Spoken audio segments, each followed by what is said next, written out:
may mga ibabawas kayo at ilalagay sa health sector po natin sa PhilHealth? Pati ano kami doon, we were very strong on that. Kasi mali naman. Sabi ni Vince, hearing pa lang sabi nila Alcantara, overpriced sila. Baka pumayag kami, pero hindi kami papayag na yung buo, babalik sa DPWH. Hindi, sinabi na nila Pero Tito Sen, sabi nyo kung mukhang doon galing ang kickback, kung magbabalik tayo ng kalahati nun, baka kickback pa rin po yung ibibigay natin ulit. Ganyan ho talaga. Wala ho tayong magagawa. Kahit saan ho tayo humarap dito sa administrasyon na to, puro kalokohan. Punta ka ng Malacanang, flood control na kinakabit sa kanila dyan. Punta kang PNP, anak ng tokwa. Pati ho, yung pabuya para doon sa mga informant na mga nahuhuling ipinagbabawal na droga, nininenok nila. Bantayan nyo ho yan, baka diretso sa maleta yan at alam na natin kung saan nila dadalhin yan. At dito ho sa video na to, interview nitong si Manong Ted. Dito kay Tutas mo to. Magbobolahan ho siguro sila, pero itong si Manong Ted, pagka wala yan, di naman natin pinapanood yung Ted Filon and DJ Chacha na yan. Kasi mga punto de vista lang ho niyang ika nga Ito kasi si Manong Ted, medyo ano yan, merong pagka dilaw o pink o kung ano pa man. Pero pagka yung balita, kung ano yung ika nga na pag-uusapan sa Senado, dyan sa BICAM, dyan sa mga komite, yun lang ho. Walang maraming ika nga sugar coating. Talagang pag nagsasalita ho itong mama na to, isa ho yan sa ating pinapakinggan. Pero bago yan, sa like at sa subscribe, masaya na ho tayo yan sa mga gusto sumali sa ating community. Yung join button, nandyan lang ho sa baba. Tingnan nyo ho kung gaano kaluloko, pati sa PNP, anak ng toko. Eto mga kababayan, pera. Ganito kasi yung logic niyan. Pera na, di ba? Binigay sa inyo yung pera. Yung perang ibinigay sa'yo, hindi play money yan. Totoong pera yan. Nakabundle yan. Malamang sa malamang, 1,000,000 yan o 500,000 piso. Lalagay mo sa bag mo, yun na yung pabuya mo. Ito, panoorin natin. Tignan nyo, kanya-kanya natin. yung mga nasa gobyerno. Lalakas sa mga tama, puta ka. Tamang tawa pa ang mga bugo ko. Ba't mo kukunin yan, Brad? Ba't mo kukunin? Yaan yung bag na merong lamang pera, hindi nyo man lamang hinintay, anak ng tokwa, na natapos ang seremonya. Pagkalabas doon kayo magkakapalitan ng bag. Hindi, wala man ganun Anak ng tokwa, merong nagro-roll ng camera. Ano yung kukupitan ng 1,000? Takot kayo? Kanya-kanya trip no? Lalakas sa mga tawa, puta ka. Tignan nyo, kanya-kanyang trip yung mga nasa gobyerno. Pera, pinasok sa bag. Lalakas sa mga tawa, puta ka na.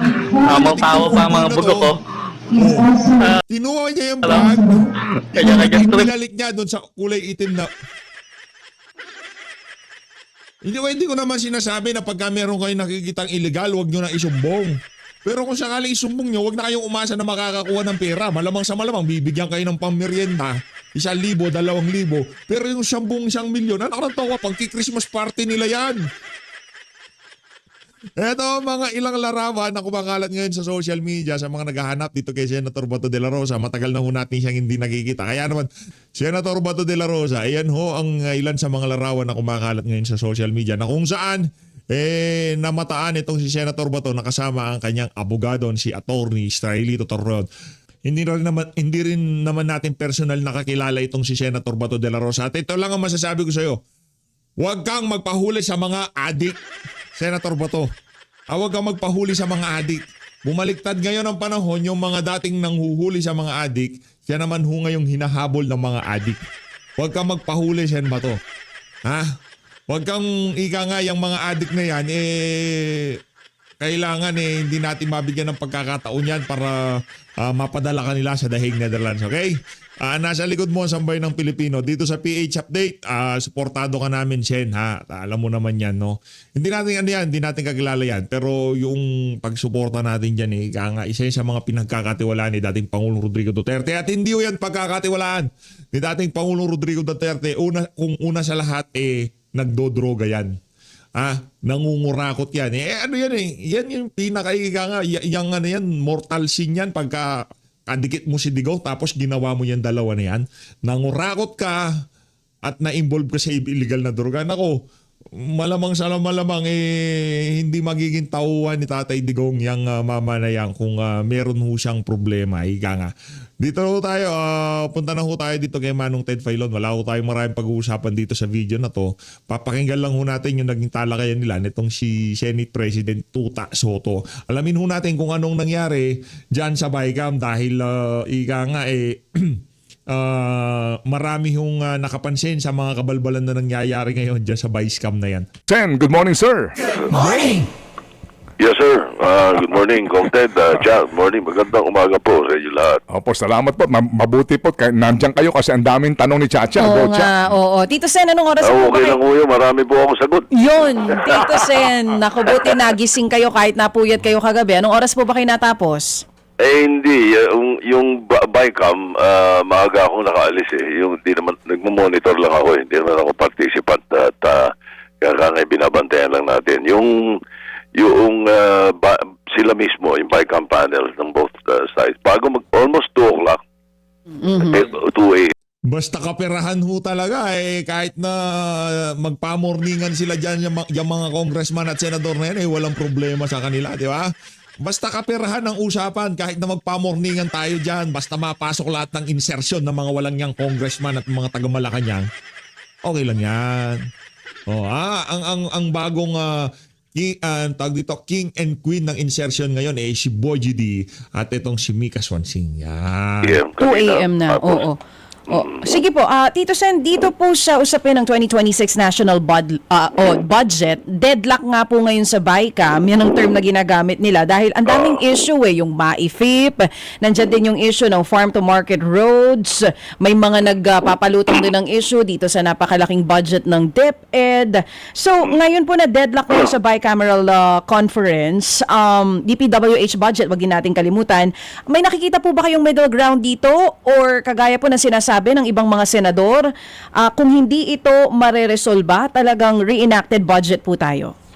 Isa-isa po natin, ako naman tingin ko hindi magkakaroon, hopefully hindi magkakaroon ng reenacted budget kasi meron naman talaga mga baka talagang yan ang pinaplano nila, Tuta, na magkaroon ng reenacted budget kasi sa 2025 budget nandito yung pinang-election nila, pinangampanya nila, pinang-ayuda nila, pinang-akap nila, nandito lahat ng kabalbalan nila. Ika nga, katas ni Romualdez nandito sa kung sakaling mag-reenacted budget tayo sa 2026. middle ground na pwedeng pag-usapan na maayos yun Una sa lahat, banggitin muna natin yung DepEd. Yung DepEd, itong pinagmamalaki nitong budget na ito ng 2026, bukod sa sinasabi namin na talagang as far as the Senate is concerned at ang Senate website kompleto sa mga amendments namin at saka sa mga pinasok namin, makikita nila, ewan ko sa House, pero sa amin kompleto, ultimo kung sino nagpasok. Yung DepEd, ang pinakamalaki ever sa lahat ng mga taon sapagkat dito ay pipilitin na nga natin na matapos na rin pati yung mga pagkukulang sa mga classrooms na pinalpak last year, diba? At pinalpak ng mga karaang taon. So, marami sa mga amendments ng mga senador yung mga pangangailangan ng mga state universities and colleges, pati na sa mga tawag dito, yung mga scholarship. At saka katulad nga, sa Doktor para sa Bayan scholarship nung nakaraang taon, wala mong bawasan ng bawasan. Imbis na talagang ang original 40 per student, 40 per College of Medicine na estudyanteng bago every year. Parang nga dumami doktor natin, which is number 1 problema ng Pilipinas, health. Ang nangyari last year, bababa. Hindi kaya 40. Merong mga universities na 24 lang ang binigay nilang budget. Pagkatapos itong taon na to sa 2026, yung ginawang NEP nung mga taga 2025 na gumawa ng NEP, kailangan marami kaming korekin So, ang nakita namin doon, isipin mo 12 lang, 12 lang ang bibigyan ng scholarship. Hindi pwede, siyempre dodoblehin namin yan. Dinoble namin. Yun na isa sa mga nakikita natin. So definitely, maipagmamalaki pa nga na napakalaki ng budget para sa education at sa DepEd ngayong taon na to. Hindi dapat pintasin yun kasi tignan ng ang pinakamadali sa lahat imbis na magsalita, tignan yung website ng Senate, saan dinala? Saan dadalhin? Ayan, saan dadalhin? Proposal pa lang naman. So, yun yung sa DepEd. Sir, Yung isang sinasabi- sir, Sige, bago sige po po. yung iba po, Tito Sen, sa DepEd lang, ako lang po, hindi ko lang maintindihan, ang sabi ni Vince Dizon, Yeah. nung siya humarap ng September, Naku 22 classrooms pa lang, school buildings ang natatapos. 35. 35 lang. Okay, 35 out of the thousands. Oo. And then for this year, hindi ho ba ang laki-laki na ng allocation dito? Pagkatapos, dadagdagan na naman po natin ng alokasyon para po na naman sa school buildings. Hindi pa kasama dito yung proposal for PPPs na nabasa ko po, na humihingi sila ng uutangin na naman po. Ang hindi ko maintindihan, bigay tayo ng bigay ng pera sa mga school buildings, pero palaki ng palaki yung backlog at hindi pa nga natin nakikita kung tapos na yung mga dati. Paano Yung- ba natin malalaman, Tito Sen, na talaga napupunta ito doon sa proyekto? Kasi nga, bakit ganun na lang po't ganun ang ating problema at palaki ng palaki ang perang ibinibigay? Inantayan namin yung supposed to be yung last year, 35 nga lang ang nagalaw, pero hindi nagamit yung pera. Ito ang problema gagawa-gawa sila ng proposal ng school buildings, hindi nila sinabi saan ang lupa. May lupa ba? Bibili ba sila ng lupa? Mayroon ba magdo-donate na LGU? Ang daling sabihin ng magtayo ng school building kung hindi mo naman sasabi saan Di ba? Oo. Kaya kailangan dyan may kasama ring expropriation dyan kung hindi makakapag-donate yung LGU. Ganun yung mga sitwasyon do. So, huwag sila mag-alala. Yung pera last year, hindi nagalaw. Kaya nga, ang lakas ng loob nila, yan, sila Vince, tsaka sila ES, Ralph ngayon, ang lakas ng loob na magsabi na, hindi, may pang-offset. Bakit? Yung last year hindi nagamit yun. Remember, maraming... So, paano po ang pinito si paliwanag dyan, Presidente. Tito Sen? Paano namin intindihin yun? Kung hindi mo nagamit yung pera, Yan.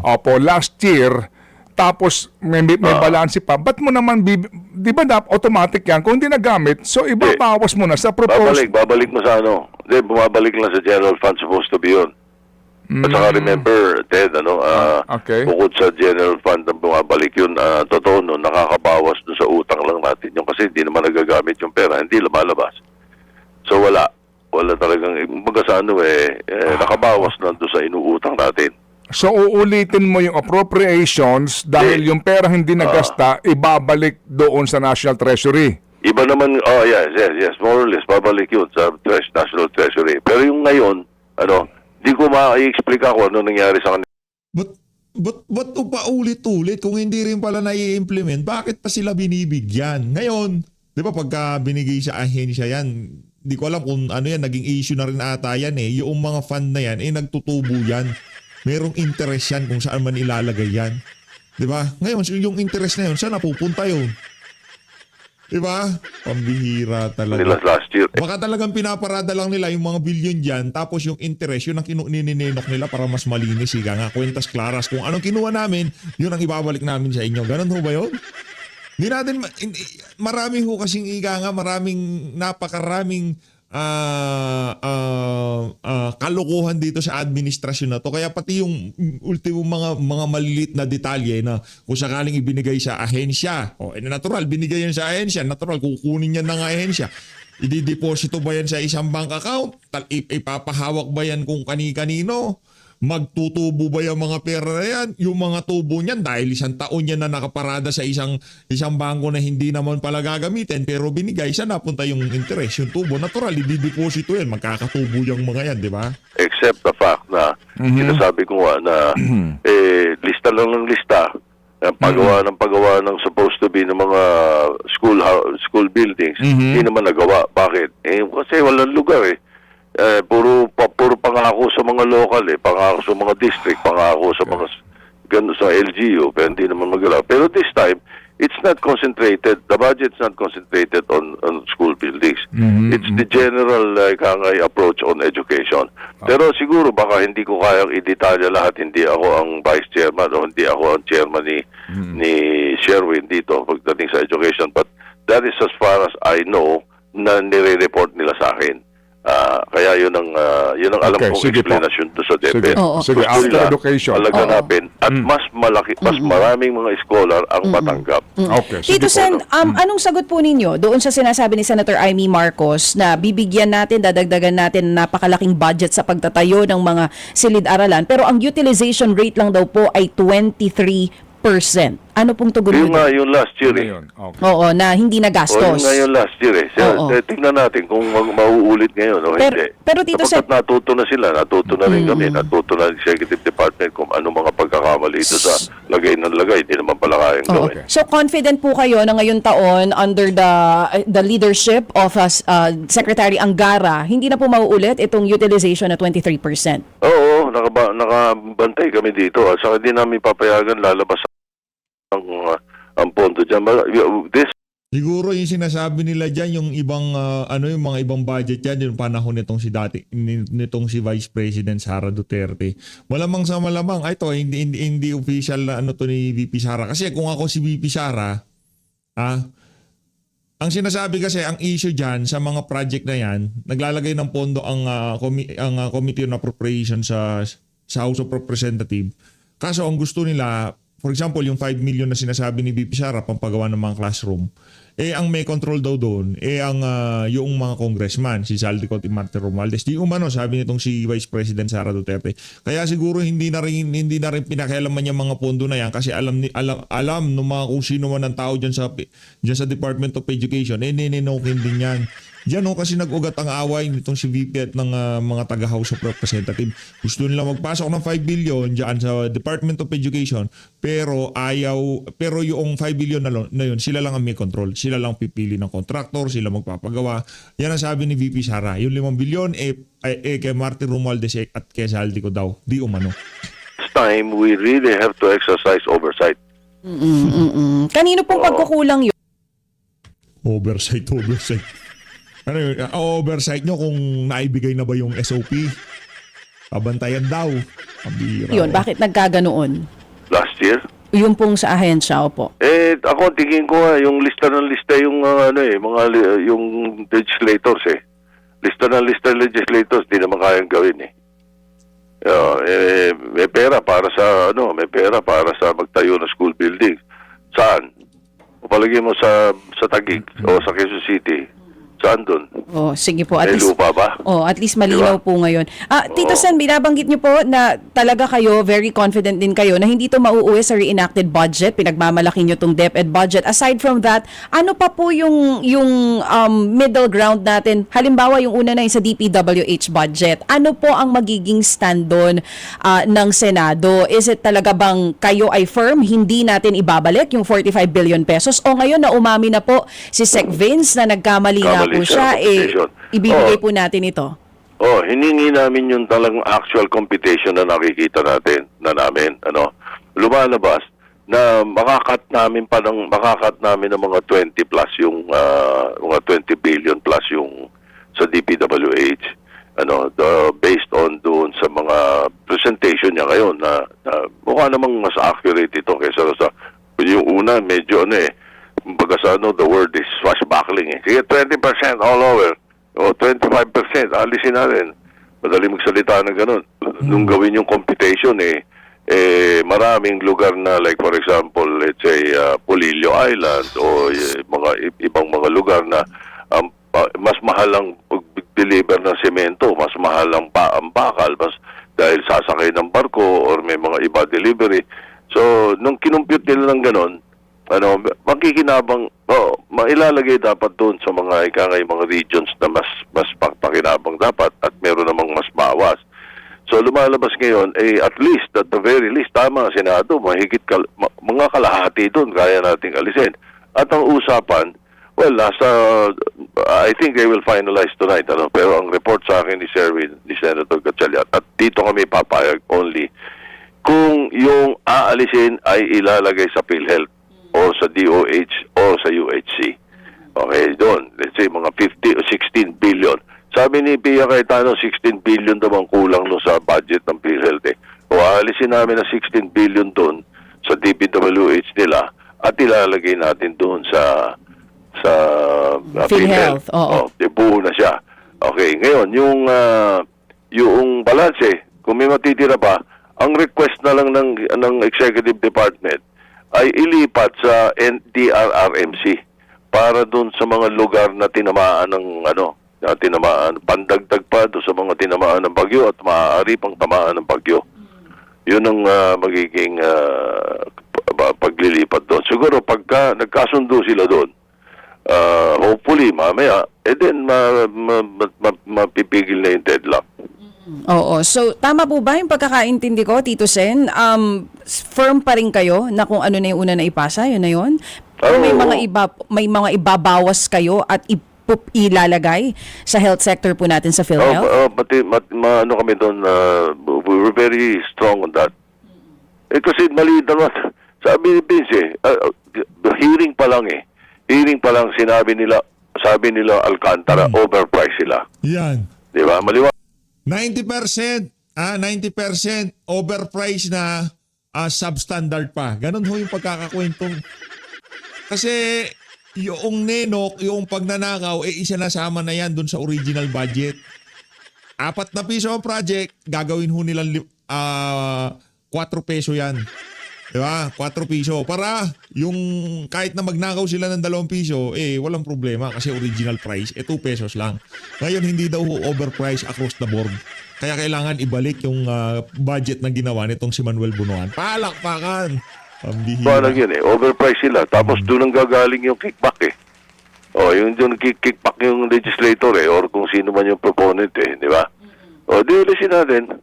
So kahit kahit po sinisigundahan ng Malacanang yung naging pahayag po ni Sec Vince na maraming proyekto ang posibleng hindi matuloy kapag hindi na ibalik yung 45 billion pesos, kayo po firm hindi na nabigay na sa amin nung una yan. So wala na tayong ibabalik na 45B.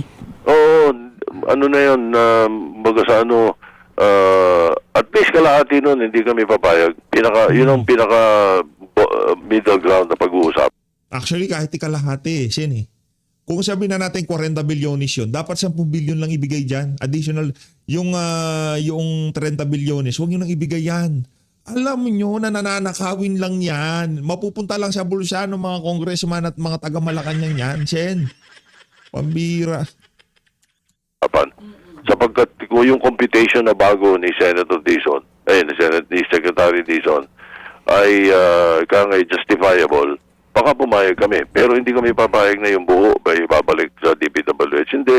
Sinabi na nila Pero Tito Sen, sabi nyo kung mukhang doon galing ang kickback, kung magbabalik tayo ng kalahati nun, baka kickback pa rin po yung ibibigay natin ulit. Minsan-minsan tumatama ito si DJ Chacha, palakpakan ho natin mga kababayan. Palakpakan ho natin. Sen, please. Hindi naman. May isa pang merong mga pamatay ang Senate dyan. May mga special provisions kaming nilagay ngayon, batas bali ngayon yan. Hindi na kailangan magpasa ng separate batas. Pag nilagay mo sa budget, sa GAA yan, automatically batas yan. May mga special provisions kami kung paano gagamitin. May mga special provisions na nilagay kami. Hindi lang dyan, pati dun sa MAIP, pati dun sa mga iba pang mga paggagamitan ng budget. Pero kami mga inilagay na special provisions na pag-iingatan. Like for example, yung kabuuan, hindi lang yung pinag-uusapan na 40 na inaalis, 45 na inaalis namin, sa kabuuan, yung magiging total ng DPWH, which is 500, magiging 595. Tandaan nyo, last year, 1.1 trillion. May nakita ka ba? Di ba? Ito, kinalahati namin Di ba? 595 this year Pero, may special provisions pa. Ano yun? Hindi pwede nang walang program of work. Lahat yan nakalista na ngayon. Tingnan nyo sa website ng Senate. Okay. Lahat, merong program of work, merong Opo. Sige, so ito ho yung mga kumbaga po transparent pero pati yung ang tawag doon sa location. Okay. Pati location, maliwanag yung mga ang tawag, may tawag sila doon sa nung location Opo. Yung geotagging. Kompleto yun. Opo, pero ito nga, ang usapan, di ba klarong-klaro, ang usapan dito, kapag hindi po kasama doon po sa napag-usapan sa komite at sa plenaryo ng both houses, hindi na dapat sinisiksik sa BICAM, di ba? Correct. Okay, sige. Ito. Walang insertion ng new item. So, sino ang nag-insert nitong 8 billion na kine-question nga na walang lokasyon, hindi properly identified na 8 billion farm-to-market roads? Meron dati. Meron sila doon sa sinubmit sa amin, meron talaga. Pero yun yung mga laman ng NEP. Yun yung laman ng NEP nila, no? Ang ginawa ng Senate, pagdating sa amin, hindi kami pumayag doon. So, napilitan sila doon pa lang sa Senate. Hindi dito sa BICAM yan. Ito yung sa latest Senate, pinalitan nila yung nilinaw nila yung tawag doon yung meron tawag doon yung coordinates. Ayun. Nilinaw nila yung coordinates. Opo, SP, bago po ito ha. Ito po yung kakakasabi lamang kahapon. Ang sinasabi po dito na discover nila Senator Kiko Pangilinan nga na meron pong walang coordinates dito at mukha pong ito nga ang tanong ng marami eh. Ang sabi niya rito a new list with the same amount was resubmitted with 8 billion worth of projects lacking coordinates. Ang sinasabi niya rito, kahapon po itong pinakahuli, na meron pong biglang dumating doon sa BICAM version para po sa farm-to-market roads na 8 billion worth na yun nga, wala pong lokasyon. Kaya, kung yun ay kapalit lang, content, kung yun ay pinapalit lang nila sa original dahil nga ito yung walang coordination dati at ito yung pwede yan. Pag hindi pwede. Yung ang tanong namin sino na naman po nag-sing? Kasi dito ang dating, biglang sumulpot ito. Kasi nga klaro na lahat nalinis na nga po ninyo di ba? Pero bakit may sumulpot na 8 bilyon? Kaya nga ang tanong niya, either daw po ito nanggaling, hindi niya masagot kung ito ba nanggaling sa DA o sa House. Ako sa agency o sa House, malalaman natin mamaya. Basta kami hindi papayag. Basta new anything bago, papasok mo sa BICAM, wala naman doon sa dati ninyo, wala sa amin, hindi pwede. Okay, sige. Oo. So, ito Ibig sabihin, yan na ho talagang kalakaran. Yan na ang nakasanayan. Yan na yung tipong, yan talaga yung pinag-uusapan sa BICAM. Diba? Hindi na, kasi closed door yan Hindi kagaya ng pagkasa committee, hindi kagaya dyan sa plenaryo. Diba? Diyan sa BICAM, dati kasi pag nakasara yan, sila lang nag-uusap. Diyan na magkakasingitan. Ngayon mga kababayan, dahil yan nakasanayan, kahit na merong nagro-roll na camera dahil sa sobrang kakapal ng pagmumukha nitong mga congressman na to at yung ibang mga senador, talagang pinapahintulutan nila kahit alam nilang insertion na yan sa BICAM. Ito lang po, kasi pinag-uusapan po din dito yung dapat walang mga hindi na pag-usapan sinisingit. Ito pong executive order, ito pong executive order ng presidente sa pag-uumento sa mga sweldo ng uniform personnel. Okay? Ang sabi niya po dito under Section 5, funding. The amounts necessary to implement the increase in the base pay and subsistence allowance in fiscal year 2026 shall be charged against any available appropriations under the fiscal year 2026 General Appropriations Act. Okay. Anak ng toko, wala naman palang pondo. Inabang na ng mainstream media, iniyabang na ng mga talyanista sa Imada, hindi pa ho pala sigurado. Paano pagka walang available fund dito sa budget natin sa 2026, di yung pinagmalaki nilang taas sweldo sa mga uniform personnel, hindi matutuloy. Yan ang problema pagka inuuna yabang. Okay? Alright. Ito sabi niya, kasi nga hindi kasama ito sa NEP Ito'y kanyang inanunsyo recently lamang. Pero bakit po yung BICAM nagsingit ng 23 billion para po dito nga sa pagtataas ng allowance po and pay for military uniform personnel?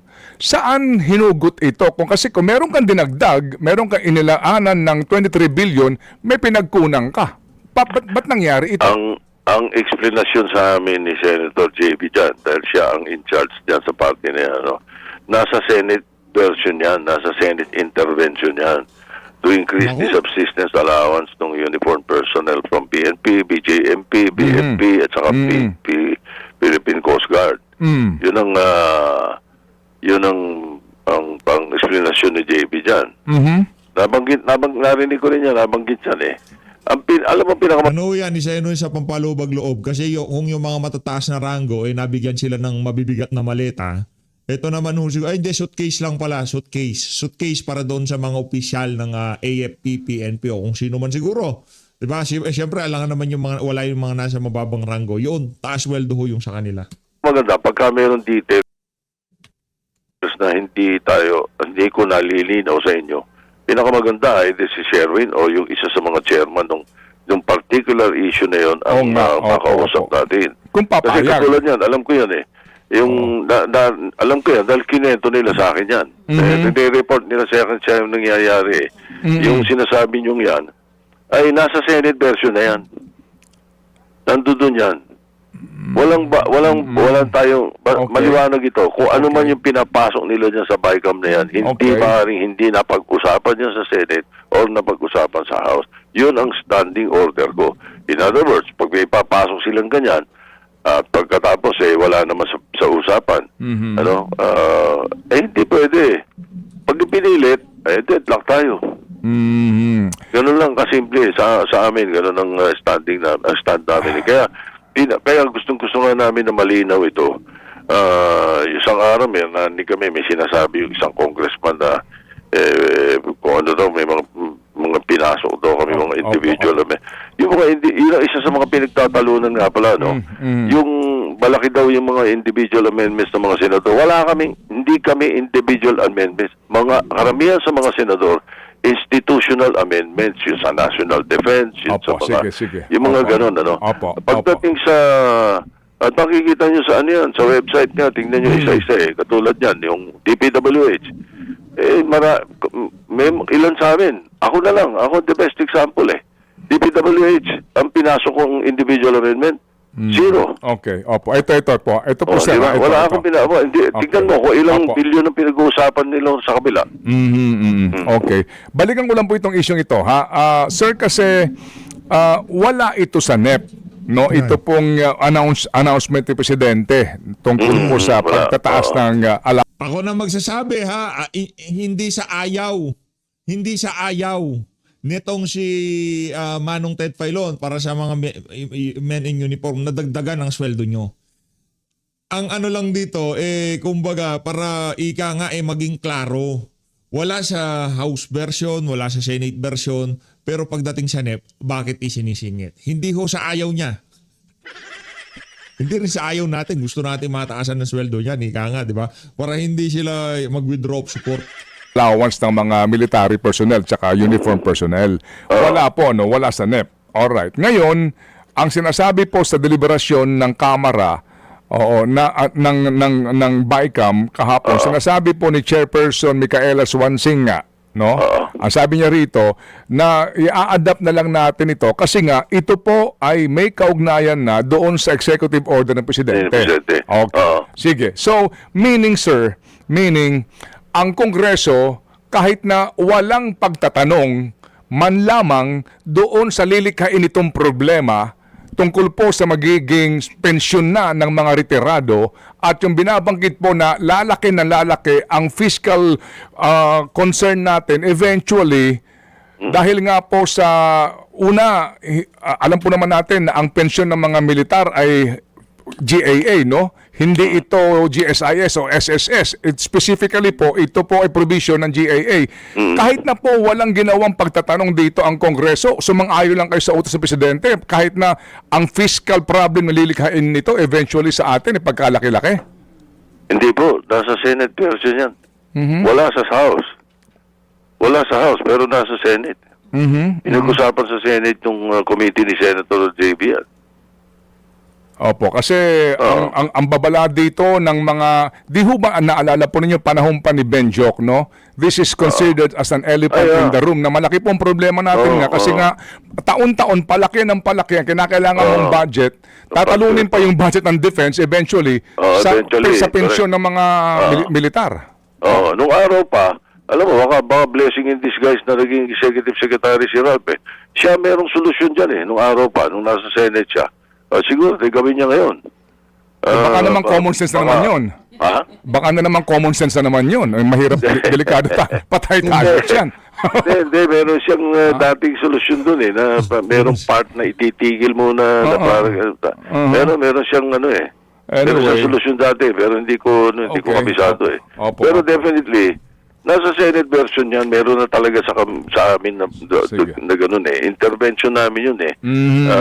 Maliwanag yun, galing kay JB, nung pinag-uusapan namin, siya nagsabi Opo. sa akin eh, Opo. Sige ini-increase yung subsistence allowance kasi ng uniform personnel, ELP, BJMP, ganyan. Opo, sige po. Itong MAIF naman, bakit naging 51 billion at ano ba ang implementing rules nito? Meron bang alokasyon dito bawat senador at congressman?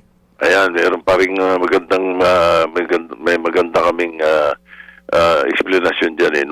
Kasi, hindi kami papayag, wala. Ewan ko sa House pero sa Senate walang ganun. Kasi nga, meron special provision. Narinig ko yung kanina, pagbangon ko, narinig ko yung taga-DOH nag-i-explain ka sa'yo, hindi nasagot ng tama eh. Una, yung mga government hospitals at saka mga ospital ng gobyerno, ang tanong, kasya ba? Hindi ba? Hirap na hirap eh. 200-300% ang overcrowding eh ng mga ospital.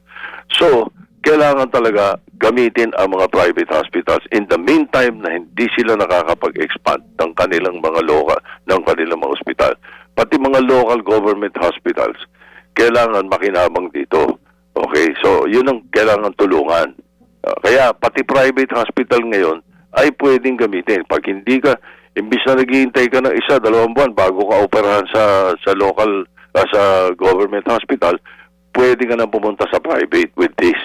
Okay, yun ang solusyon na nakita namin dito. Pang-private hospitals karamihan ito. Ngayon, sabihin nila, nako, ito na naman, mga GL, congressman, di ba? Binabawal namin ng GL. Ito, basahin muna nila yung provision na nilalaban ng Senate ngayon doon sa BICAM. Kasi nilagay ni Senator Lacson yun.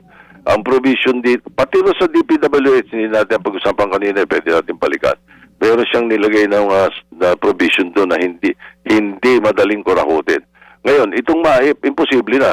Una, walang lalabas na pera eh. Pangalawa, ilalagay, nakalagak na pera kagad sa sa DOH, sa PhilHealth, doon na kagad nakalagak yan. Ngayon, hindi na pwede yung dati, kailangan pa ng GL. Hindi na. Ang aming provision na nilagay, is hindi na kailangan ng GL. Talagang automatically ikakarga na doon sa mga hospital, sa mga private hospital, sa mga hospital sa probinsya. Pinaka-perfect example nga, sabi nga namin, si Senator Gatchalian eh. Kasi doon sa Valenzuela, yung government hospitals doon, yung mga local hospitals nila, talagang laging puno yun. Hindi lang daw 200, kuminsan 300% ang overload. So, meron silang another 3 hospitals na privately owned doon na wala, nangyayari, doon pupunta pero magbabayad. Mas mahal.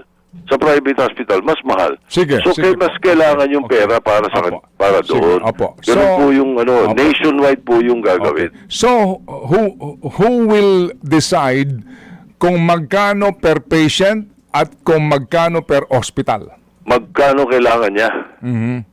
Magkano kailangan niya? Yan ang gusto namin. Who will decide? Sino po? Yung pasyente, magkano kailangan niya? Hingin niya doon. Kasi may mga nakalagak sa kanila eh. May mga, mababantayan naman natin yung mga hospital kung nag-overprice na eh. Di So, ba? kung ang pasyente... Hindi na kailangan, kung gusto ng congressman o ng senador na pumapel o mepal, o hindi, sige, dyan sa ganitong hospital. Diyan ho kasi nag-uumpisa yung guarantee letter. Bibigyan ng guarantee letter yan. O tapos, syempre, nagbigay siya si congressman ganito, si congressman ganyan. Pagka susunod na election, dahil yun na nagbigay ng guarantee letter sa'yo, automatic. Mabibigyan kita ng ganun. Yabang na lang yun. Dahil pwede niyang kunin yun nang wala yung GL or wala yung rekomendasyon ng legislator. Ano sila magyabang kung gusto nila. Basta ang importante, hindi kailangan. Yun ang gusto namin doon sa special provisions. Diretso sa mga ospital, diretso sa mga pasyente. Sige po. Yung special provision na yan, nasa GAA. Oo. Sa Senate version, nandoon yan. Ngayon. At yun ay isa sa mga nilalaban namin doon sa BICAP sige, na dapat nandun yan. Okay, sige. So hindi pa ho tapos to, no? Tingnan natin kung ano hong specific. Ayun na nga mga kababayan, naabangan ho natin kung ano yung mga ika nga susunod na mangyayari dyan sa BICAM mamaya. So always, maraming salamat po sa pag-support sa Page Update. Mag-ingat po kayo lahat. Pali natin Pilipinas.